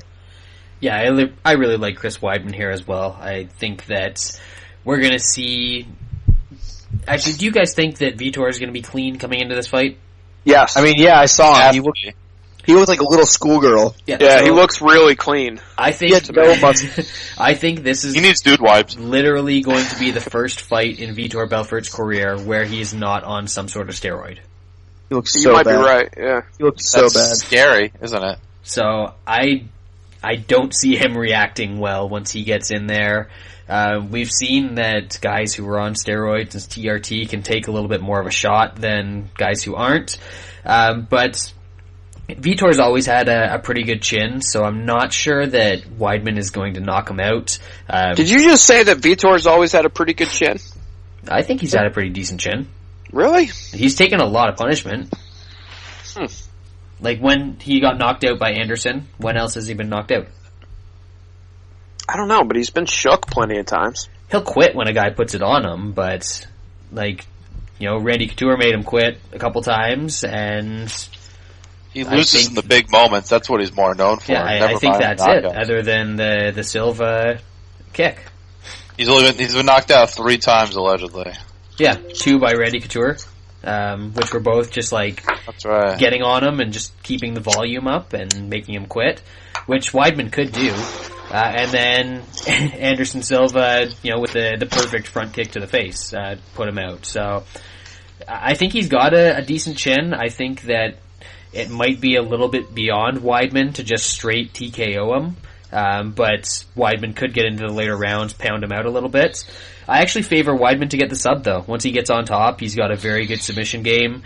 If he does put some damage on Vitor, I think it's more likely that he sticks his arm out there or throws his head up and or his arm up by his head and gives him an arm triangle or something like that. So I think Weidman's definitely going to win. I think he's most likely going to win by sub, but just to be safe, I've got him inside the distance, and that completes the parlay that I had with John Dodson. That's to win 3 units. Sean? Yeah, when I go to stack up a little list to see if I'm going to bet on this fight, this one was just overwhelming. We know what guys coming off of Turt do and what they look like. And like Brad said, this might be the first time this dude hasn't been jacked up on something. He obviously looks different. He obviously is getting eyeballed by all angles. He's not going to be on anything in this fight. And it's high stakes, and he's going in without his crutch. It's just bad news for him. Vitor comes down to having a puncher's chance. The problem is he's a welterweight. He's fighting a very good, basically, light heavyweight. This particular light heavyweight has 3 wins over super explosive, hard-hitting southpaws. What does Vitor have to offer here? I'm not seeing it. He's got a puncher's chance, and that's it. On the ground, it's a completely different story. I think that Weidman will keep it standing for a little while, but as soon as he gets a chance, he'll take him down, and I don't think Vitor gets up until the bell rings. And then the next time he takes him down in the next round, he'll be too tired to get up, and I think Weidman will work a sub. I think an arm triangle, something from the top, or like Lance said, he'll bail on the arm triangle and get rear naked choked, but I think the sub is coming, and I think it's going to be a pretty easy fight, to tell you the truth. I've got Weidman in a parlay with somebody in the main event. Yeah, I don't see this fight relatively close at all. I mean, if it was, I actually wish he was on steroids. Honestly, I wish this was Vitor from a year ago, all completely jacked out of his mind, because this fight might be even more intriguing than the main event with what Vitor did. I mean, like, steroids or not, like the knockout of Rockhold and everything else, like going into that fight, if he was still juiced up, I'd be fucking amped for this fight. We'd have Weidman probably, half the line. And that shows you, like, it's so funny. Everyone in the universe admits and knows Vitor is just juiced out of his mind except the UFC. I mean, look at this betting line. If Vitor came out and looked like he did a year ago, looked like he did versus Rockhold and Bisping, like, what is this line? Like, minus 200? Yeah, probably, yeah. It's close. It is, but I mean, I still think it would play out the same. Weidman just a hungry, fucking tough kid, and the thing about, and I do like the sub here as well. I am on the sub prop in my round robin at plus 250. I might actually just play that straight if it's 0-3 going to this fight, or 0-2, I guess. But I do think playing the sub I think is a little bit safer here. I usually just go with the inside the distance instead of the knockout or sub, but in this one, Weidman always ends up going for the sub when he goes for finishes, except for the Munoz fight where he was basically just hitting a corpse. Weidman likes to finish in the ground. He prides himself on his jiu-jitsu. His jiu-jitsu is, to me, it's one of the most underrated things in this entire sport. He has some of the best top game you'll see, and that's why I think everyone's so excited about this Rockhold Weidman fight that's probably going to happen later this year. But Weidman's going to get on top of him. He's going to wear him down, and he's going to finish him. And me and Sean were talking. We could see like an arm triangle, but I feel like Vitor would just kind of give up his back and give up at that point. So I do like Chris Weidman. I think he's going to finish him second round. I don't think this one goes that deep. I think Vitor's going to get in there and feel the strength of Weidman and feel the grappling prowess and just quit. So I do like Weidman here. I have been around Robin. I'm going to make another parlay somewhere. I'm trying to figure it out. I might just bet Uriah Hall straight at minus 400 because I hate you guys. No! So, yeah, but Benavidez over. No, I don't play overs because I don't. I never play overs. Ever. Loser. Ever. I want finishes. I want people to bleed. All right, let's move on now to the light heavyweight championship of the night. Of the night. Correct. It is of the night. Stipe. Right, and this is also our oh shit! I need my dude wipes fight of the night.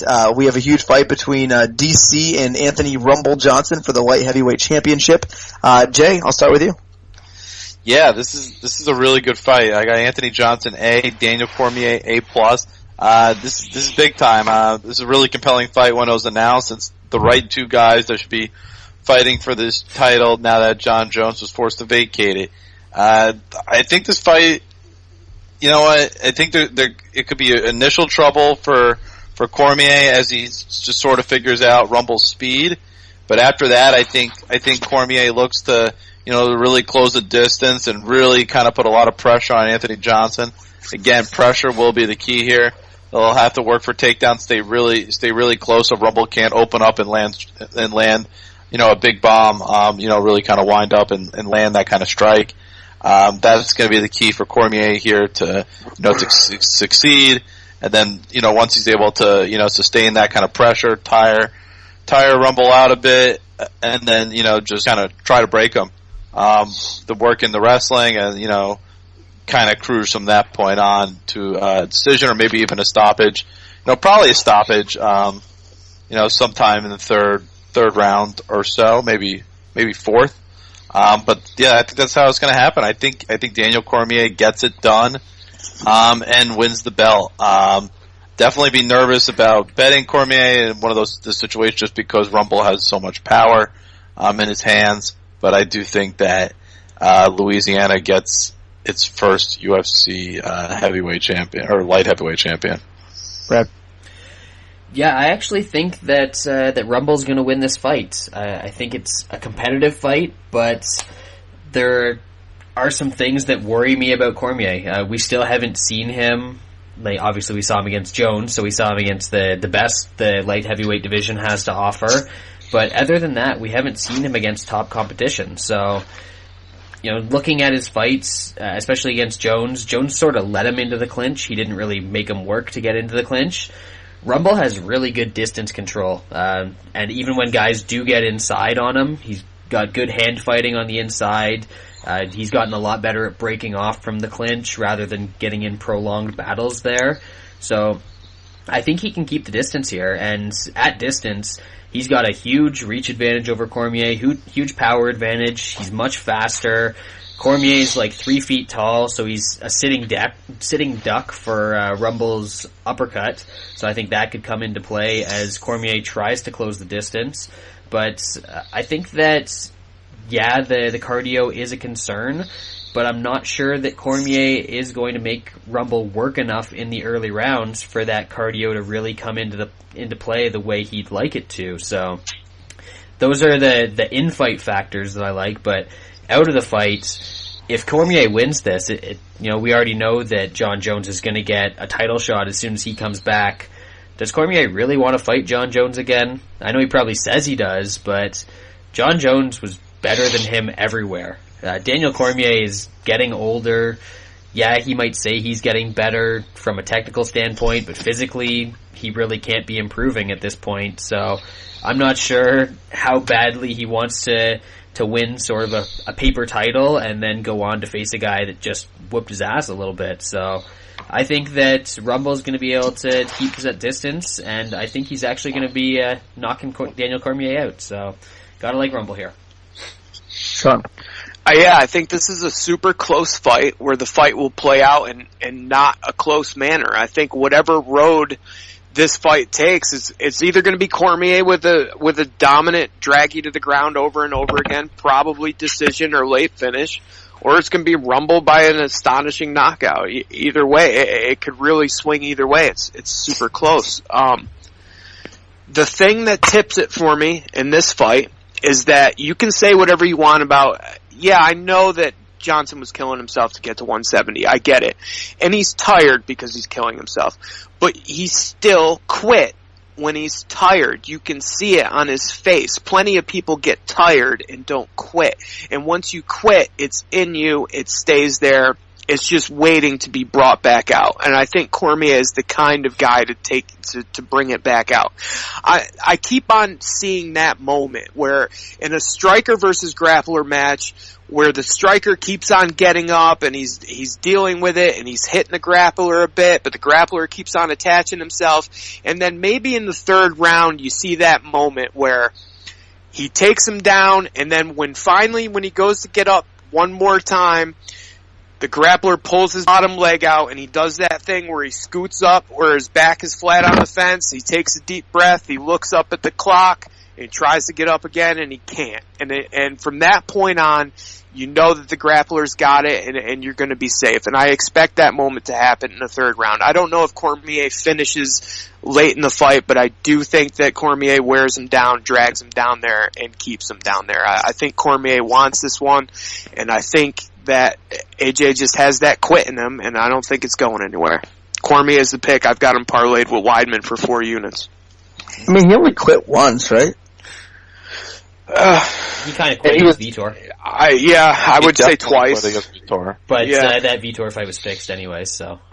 Ooh. It was. I saw that live. Kind of got that feeling about it.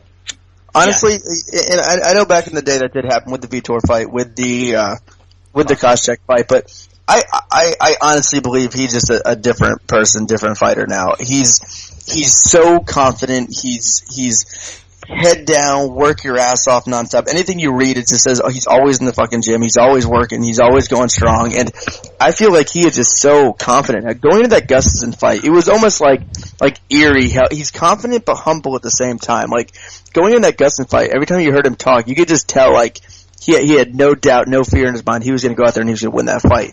In a fight that most people thought he was going to lose. And it's the same kind of thing here. He's not being overly cocky. He's not being arrogant. It just, you just feel like he knows he's going to go in there and win. And I think confidence is a big thing here. And, you know, for Cormier, this could be it. You know, if he doesn't win this fight, you know, there's no telling if he ever gets back here.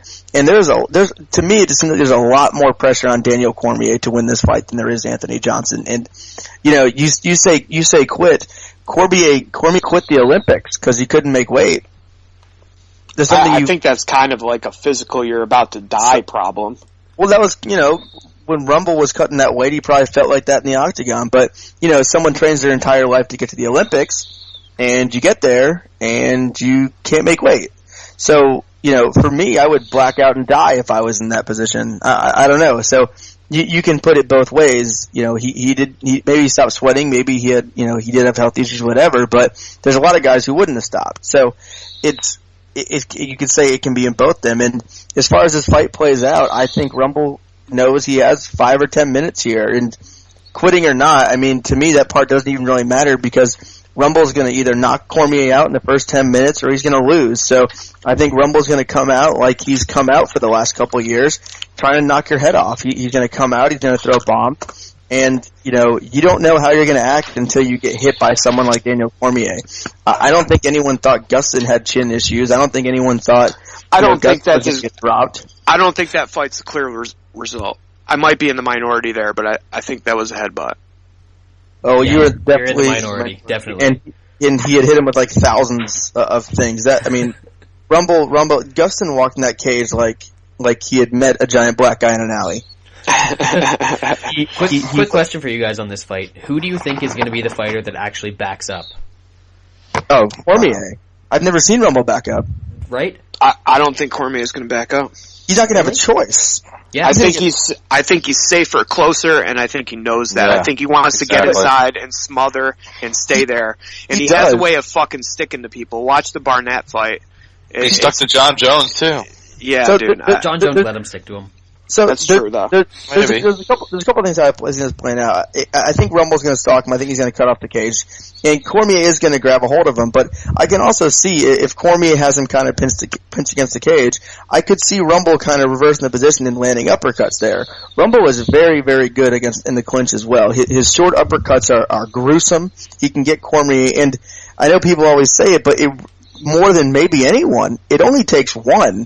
And he might not knock you out with one punch, but he lands one clear punch, and it's a fight changer. You get hit with one, you're kind of out of it, you're dazed, and Rumble smells that. As soon as he hurts you even a little bit, he just jumps on you and crushes you, and he has that killer instinct. We talk about Uriah Hall not having that, but Rumble has that about as much as you possibly can. He hits you once, he sees the finish, and he goes for it, and yeah, if he doesn't get it, he might gas out, he might lose, but more times than not, with how hard he hits and how much he goes for that finish, he does get it. So I think that's what's going to happen here. I'm not overly confident in any way. I can see Rumble knocking him out just as much as I can see, Daniel Cormier surviving the first couple rounds, taking over and getting a finish himself in the third, fourth, or fifth round. But I keep picturing Rumble catching him and putting him out. I think I've bet on Rumble every single fight, kind of like your Lim fight. I think I've bet on Rumble every single fight since he's left the UFC,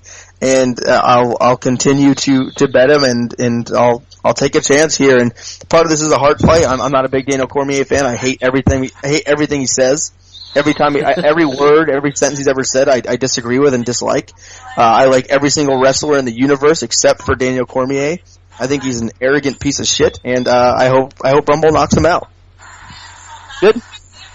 Good enough. Good. Who's watching TV? Is that Jay? Yeah, it's Jay. No. Interesting. It's not me. I'm outside, goddammit. I don't even have a TV on right now. It's Lance. I'm on mute. I'm watching the Rockets game. What a jerk. Anyway, so, Fred, I don't know it, so can you give the fans our 5 dimes consensus round robin of the week? I sure can. It's a total of 1 unit risked, and the legs that we've got in this round robin are Chris Weidman by sub. We actually got it at a little bit lower price. It was plus 220. John Dodson inside the distance at plus 180. Josh Burkman inside the distance, plus 390, and Mike Pyle straight at plus 235. So, create 6 little mini 2-team parlays in there, and the total is 1 unit for that. Alright, that's 5 dimes. Consensus bet of the week. Go to 5dimes.eu for all your MMA options. They do have the best MMA selection out there, so make sure everyone checks that out. That'll do it for this week's show. I hope everyone enjoys the fights. We're not going to talk about the poods. No, we're not. The show's gone. The man who turns purple. Show's Never bet against him in Poland. No one has to judge his scorecards like Poods. Not even Felipe Nover in the Philippines has the ability to control the scorecards. It is a special occasion. The world's strongest man, Poach Nasty. Yeah. But yeah, so thanks everyone for listening this week. Everyone enjoy UFC 187. It should be a bunch of fun fights. We're gonna see a new champion regardless of what happens on Saturday. So we appreciate you listening. If everyone check out our bets, we all post them on Twitter. Thanks for new Sean for joining the show as well. No problem. New Sean, you're old Sean. Oh, sorry. You're old sure Sean. There's a difference? I don't know, maybe the same person. Yeah. But anyway, thanks guys. Hope you enjoyed the show. Thanks for listening. Enjoy the fights.